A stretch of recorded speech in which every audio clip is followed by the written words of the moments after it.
ಎಲ್ಲ ಆತ್ಮೀಯರಿಗೆ ನಮಸ್ಕಾರಗಳು. ಇವತ್ತು ಮತ್ತೊಂದು ಹೊಸ ವಿಚಾರದ ಕುರಿತು ತಮ್ಮೆಲ್ಲರ ಜೊತೆಗೆ ನಾನು ವಿಷಯವನ್ನ ಹಂಚಿಕೊಳ್ಳೋಕೆ ಅಂತ ಬಂದಿದ್ದೀನಿ. ಆತ್ಮೀಯರೇ, ಸಾಮಾಜಿಕ ಕಳಕಳಿ ಮತ್ತೊಮ್ಮೆ ಮಾಡ್ಕೊಳ್ಳೋದೇನೆಂದರೆ, ಈಗ ತಾನೇ ಶಾಲೆಗಳು ಭರದಿಂದ ಪ್ರಾರಂಭ ಆಗಿವೆ. ನಮ್ಮ ಮಕ್ಕಳು ಯಾವ ತರಗತಿಗೆ ಹೋಗ್ತಾ ಇದ್ದಾರೆ, ಹಿಂದೆ ಯಾವ ತರಗತಿ ಮುಗಿಸಿದ್ರು, ಮುಂದೆ ಯಾವ ತರಗತಿಗೆ ಹೋಗ್ತಾರೆ ಅನ್ನೋದ್ರ ಬಗ್ಗೆ ನಮಗೆ ಸಂಪೂರ್ಣವಾದಂಥ ಒಂದು ಕಾಳಜಿ ಇರಲಿ.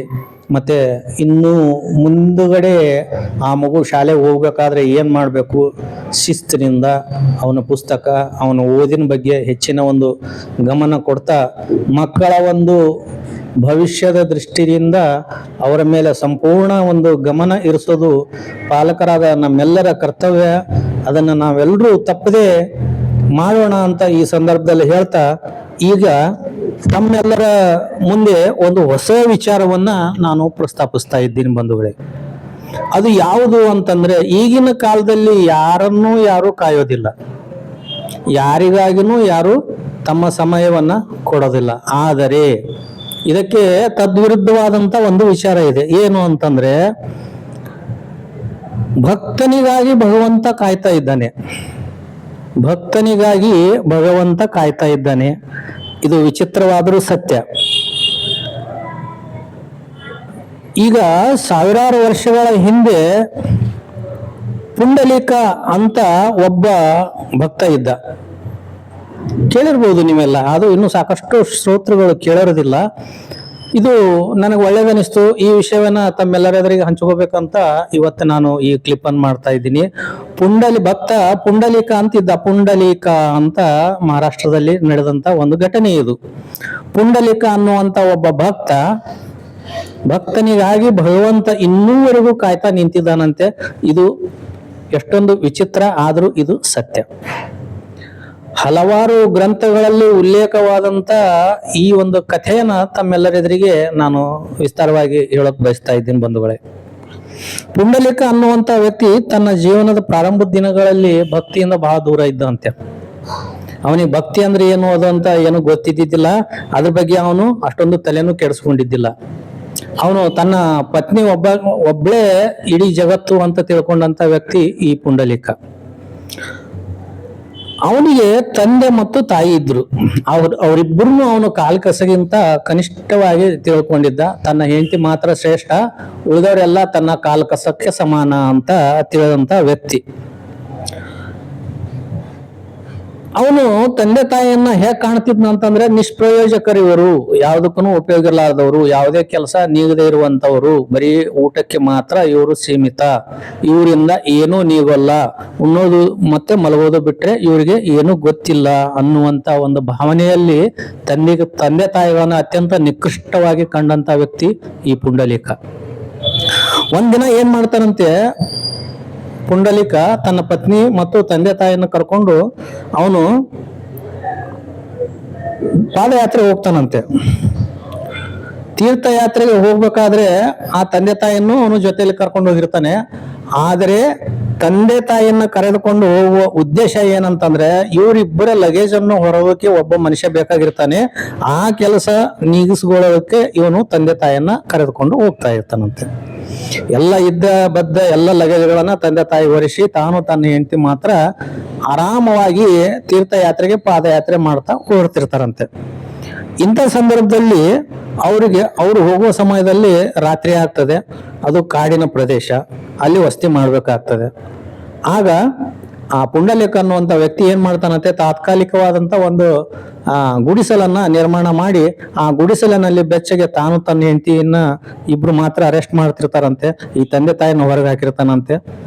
ತಂದೆ ತಾಯಿ ಚಳಿಯಿಂದ ನಡುಗ್ತಾ ಕೂತಿರ್ತಾರಂತೆ.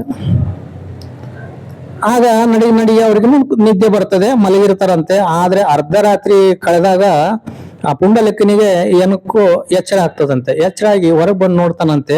ಅಲ್ಲಿ ಒಂದು ವಿಚಿತ್ರ ನಡೀತಾ ಇರ್ತದಂತೆ. ಏನ್ ವಿಚಿತ್ರ ಅಂತಂದ್ರೆ, ಶ್ವೇತ ವಸ್ತ್ರವನ್ನು ಧರಿಸಿದಂತ 3 ಕನ್ಯೆಯರು ಆಕಾಶದಿಂದ ಧರೆಗೆ ಇಳಿತಾ ಬಂದು ಆ ವೃದ್ಧ ತಂದೆ ತಾಯಿಯ ಪಾದವನ್ನ ತೊಳಿತಾ ಇರ್ತಾರಂತೆ. ಅದನ್ನ ನೋಡಿದಂತ ಪುಂಡಲಿಕ ದಿಗ್ಭ್ರಮೆ ವ್ಯಕ್ತಪಡಿಸ್ತಾನೆ ಮತ್ತು ಗಾಬರಿಯಿಂದ ನೋಡ್ಕೊತ ನಿಂದಿರ್ತಾನಂತೆ. ಅವರು ಪಾದ ತೊಳಿಲಿಕ್ಕೆ ಬರುವಾಗ ಅವರ ಬಟ್ಟೆಗಳೆಲ್ಲ ಮಲಿನ ಆಗಿರ್ತವೆ ಮತ್ತು ಅವರು ಸಪ್ಪೆ ಮುಖದಿಂದ ಬಂದಿರ್ತಾರೆ. ಅವ್ರ ಪಾದ ಸ್ಪರ್ಶ ಆದ ತಕ್ಷಣನೇ ಅವರಿಗೆ ದಿವ್ಯವಾದಂತ ವಸ್ತ್ರಗಳು ವೈಡೂರ್ಯಗಳು ಬರ್ತಾವಂತೆ ಮತ್ತು ಹಸನ್ಮುಖದಿಂದ ಅವರು ಆ ಒಂದು ಸೇವೆಯನ್ನು ಮಾಡ್ತಾರಂತೆ. ಆಗ ಪುಂಡಲಿಕ ಕೇಳ್ತಾನಂತೆ, ನೀವು ಯಾರ ತಾಯಿ ಅಂತ. ಆಗ ಅವ್ರು ಹೇಳ್ತಾರಂತೆ, ನಾನು ಗಂಗಾ, ಯಮುನಾ, ಸರಸ್ವತಿ ಇದ್ದೀವಿ. ಪ್ರತಿದಿನ ಕಲ್ಮಶಗೊಂಡ ಪಾಪಿಗಳು ನಮ್ಮಲ್ಲಿ ಸ್ನಾನ ಮಾಡ್ತಾರೆ, ತಮ್ಮ ಪಾಪಗಳನ್ನ ನಮ್ಮಲ್ಲಿ ಬಿಟ್ಟು ಹೋಗ್ತಾರೆ. ಆ ಪಾಪಗಳನ್ನ ನಾವು ತೊಳೆದುಕೊಳ್ಳಲು ಇಂಥ ವೃದ್ಧರ ಒಂದು ಸೇವೆ ಮಾಡ್ತೀವಿ. ಆ ಸೇವೆಯಿಂದ ಅವ್ರು ಬಿಟ್ಟು ಹೋದಂತ ಪಾಪಗಳ ತೊಳೆದು ಮತ್ತೆ ನಾವು ಫ್ರೆಶ್ ಆಗ್ತೀವಿ ಅಂತ ಹೇಳ್ತಾರಂತೆ. ಮತ್ತು ಗಂಗಾ, ಯಮುನಾ, ಸರಸ್ವತಿ ಅವರು ನೋಡಿ ಎಷ್ಟು ವಿಚಿತ್ರವಿದೆ. ಆಗ ಪುಂಡಲೀಕನಿಗೆ ಒಮ್ಮಿಂದೊಮ್ಮೆಲೆ ದೊತ್ತ ಅಂತೇಳಿ ಏನು ಅರಿವಾಗ್ತದಂತೆ. ಅಯ್ಯೋ, ನಾನು ಎಂತ ತಪ್ಪು ಮಾಡಿಬಿಟ್ಟೆ. ನಾನು ನನ್ನ ತಂದೆ ತಾಯಿಯನ್ನು ಎಷ್ಟು ನಿಕೃಷ್ಟವಾಗಿ ಕಂಡೆ. ದೇವತೆಗಳೇ ಬಂದು ಇಂಥವ್ರ ಒಂದು ಪಾದ ಸೇವೆ ಮಾಡಿ ಪಾದ ತೊಳೆದು ಒಂದು ಪುನೀತರಾಗ್ತಾರೆ. ಆದ್ರೆ ನನ್ನ ತಂದೆ ತಾಯಿಗಳಿಗೆ ನಾನು ಕೊಡಬಾರದ ಕಷ್ಟಗಳನ್ನು ಕೊಟ್ಟೆ, ಎಷ್ಟೊಂದು ಹಿಂಸೆಯನ್ನು ಕೊಟ್ಟೆ, ಅವರನ್ನು ಎಷ್ಟೊಂದು ನಿಕೃಷ್ಟವಾಗಿ ಕಂಡೆ. ನಾನೆಂತ ಪಾಪಿ ಅಂತೇಳಿ ಅವನು ಪಶ್ಚಾತ್ತಾಪ ಪಡ್ತಾನಂತೆ. ಪಶ್ಚಾತ್ತಾಪ ಪಟ್ಟು ಏನ್ ಮಾಡ್ತಾನಂತೆ, ತೀರ್ಥಕ್ಷೇತ್ರ ಬೇಡ, ನಾವು ಹೋಗಿ ತೀರ್ಥಕ್ಷೇತ್ರಕ್ಕೆ ಹೋಗಿ ನಾವು ಗಳಿಸ್ಬೇಕಾಗಿದ್ದೇನೂ ಇಲ್ಲ, ನನ್ನ ತಂದೆ ತಾಯಿಯ ಸೇವೆ ಮಾಡಿ ನಾನು ಒಂದು ಪುಣ್ಯವನ್ನ ಪಡಿತೀನಿ ಅಂತೇಳಿ ಅವತ್ತಿಂದ ಆ ತೀರ್ಥಕ್ಷೇತ್ರ ಅರ್ಧಕ್ಕೆ ಬಿಟ್ಟು ಅವ್ರ ತಂದೆ ತಾಯಿನ ಕರೆದುಕೊಂಡು ಬಂದು ಅವ್ರ ಸೇವೆಯಲ್ಲಿ ಅವನು ತಲ್ಲೀನಾಗ್ತಾನಂತೆ. ಪ್ರತಿನಿತ್ಯ ತಂದೆ ತಾಯಿ ಸೇವೆ ಮಾಡ್ತಿರ್ತಾನಂತೆ. ಅವರು ಊಟ ಮಾಡಿದ ಮೇಲೆನೆ ತಾನು ಊಟ ಮಾಡೋದು, ಆನಂತರ ಅವರು ನಿದ್ರಿಸಿದ ಮೇಲೆನೆ ತಾನು ನಿದ್ರೆ ಮಾಡೋದು. ಅವರಿಗೆ ನಿದ್ರೆ ಬರುವವರೆಗೂ ಅವರು ಪಾದಗಳನ್ನ ಒತ್ತೋದು, ಅವ್ರ ಬೇಡಗಳನ್ನ ಈಡೇರಿಸೋದು. ಇದರಲ್ಲೇನೆ ಅವನು ತನ್ನ ದಿನನಿತ್ಯದ ಜೀವನವನ್ನ ಕಳೆಯೋಕೆ ಪ್ರಾರಂಭ ಮಾಡ್ತಾನಂತೆ. ಈ ತಂದೆ ತಾಯಿಯ ಸೇವೆಯ ವಿಷಯ ಏನಾಗ್ತದಂತೆ, ಇಡೀ ಒಂದು ಜಗತ್ ಪ್ರಸಿದ್ಧ ಆಗ್ತದಂತೆ. ಅಷ್ಟೇ ಅಲ್ಲದೇನೆ ಸ್ವರ್ಗಲೋಕದವರೆಗೂ ಕೂಡ ಈ ವಿಚಾರ ಹೋಗ್ತದಂತೆ. ಸ್ವರ್ಗಲೋಕದಿಂದ ಈ ವಿಚಾರ ಹೋದಾಗ ಅಲ್ಲಿ ಕೃಷ್ಣ ಪರಮಾತ್ಮನಿಗೆ ಅನಿಸ್ತದಂತೆ, ಓಹೋ, ಅಂತ ವ್ಯಕ್ತಿಯನ್ನು ನಾನು ನೋಡ್ಬೇಕಲ್ಲ ಅಂತೇಳಿ ಮನಸ್ಸುಗೊಂಡು ಆ ಕೃಷ್ಣ ಪರಮಾತ್ಮ ಏನ್ ಮಾಡ್ತಾನಂತೆ, ಅವ್ರ ಮನೆ ಮುಂದೆ ಪ್ರತ್ಯಕ್ಷ ಆಗ್ತಾನಂತೆ. ಪ್ರತ್ಯಕ್ಷ ಆಗಿ ಹೇಳ್ತಾನಂತೆ, ಪುಂಡಲಿಕ ನಾನ್ ಬಂದಿದ್ದೀನಿ, ಬಾ ಹೊರಗೆ ಅಂತೇಳಿ. ಆಗ ಪುಂಡಲಿಕ ಹೇಳ್ತಾನಂತೆ, ಈಗ ನನಗೆ ಬರೋದಾಗಲ್ಲ, ನಾನು ನನ್ನ ತಂದೆ ತಾಯಿಯ ಸೇವೆಯಲ್ಲಿದ್ದೀನಿ, ನಿನಗೆ ನನ್ನ ಭೇಟಿ ಆಗ್ಬೇಕಂತಂದ್ರೆ ಈಗ ತಗೋ ಅಂತೇಳಿ ಒಂದು ಇಟ್ಟಂಗಿ, ನಾವು ವಿಟ ಅಂತ ಹೇಳ್ತೀವಿ, ಮರಾಠಿಯಲ್ಲಿ ವಿಟ ಅಂತ ಹೇಳ್ತಾರೆ, ನಾವು ಕನ್ನಡದಲ್ಲಿ ಅದಕ್ಕೆ ಇಟ್ಟಂಗಿ ಅಂತ ಹೇಳ್ತೀವಿ. ಅದನ್ನ ಬೀಸಿ ಆ ಭಗವಂತನ ಮುಂದೆ ಬಿಸಾಕ್ತಾನಂತೆ. ಇದ್ರ ಮೇಲೆ ನಿಂತ್ಕೋ, ನಾನು ಬರೋವರೆಗೂ ಇಲ್ಲೇ ಇರು ಅಂತ ಹೇಳ್ತಾನಂತೆ. ಹೊರಳಿನೂ ನೋಡದೆ ಈ ಬಂದು ವಾಕ್ಯಗಳು ಅವನ ಬಾಯಲ್ಲಿ ಬಂದಾಗ ಭಕ್ತನ ಒಂದು ಕೋರಿಕೆಗೆ ಕಟ್ಟು ಬಿದ್ದಂತ ಕೃಷ್ಣ ಪರಮಾತ್ಮ ಆ ಇಟ್ಟಂಗಿಯ ಮೇಲೆ, ಎರಡು ಸೊಂಟದ ಮೇಲೆ ಕೈಗಳನ್ನಿಟ್ಟುಕೊಂಡು ಅವನ ಬರುವಿಕೆಗಾಗಿ ಕಾಯ್ತಾ ನಿಲ್ತಾನಂತೆ.